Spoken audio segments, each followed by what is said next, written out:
আজি হৈছে দেওবাৰ আৰু অনিমেষে ৰাতিপুৱাই ফোন মাৰিলে বোলে খানা এটাকে খাওঁ। মই যিহেতু ঘৰতে এনেই আছিলোঁ, মই বোলো গুচি আহ।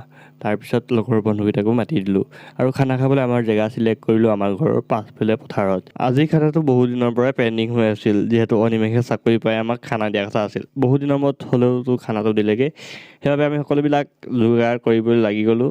এইফালে আমাৰ খৰি যোগাৰ কৰিছে অভিজিত বৰা, ওৰফে ইয়াক আমি সকলোৱে বলগুটি বুলি কওঁ, আৰু ইয়াক সেই নামটো দি মাতিলে ইয়াৰ ৰিয়েকশ্যনটো এবাৰ চাই লওঁ। আৰু এই সকলোবিলাক যোগাৰ কৰি হোৱাৰ পিছত খানা বনোৱাৰ দায়িত্বও পৰিলে অনিমেষৰ হাততে। সি যিহেতু আজিকালি ৰুমত অকলেই থাকে, অকলে ৰান্ধিব পৰা হ'ল, সেইবাবে তাকে এই গধুৰ দায়িত্বটো দিয়া হ'ল। অনিমেষে খানাও বনাই আছে আৰু কথাৰ মহলাও চলি থাকিল, আৰু এনেকৈ হাঁহি ধেমালিৰ মাজেৰে পুৰণা কথাবোৰ আলোচনা কৰি থাকোঁতে আমাৰ খানা হৈ গ'ল আৰু মাংসই মুখ খা কৈ আছে।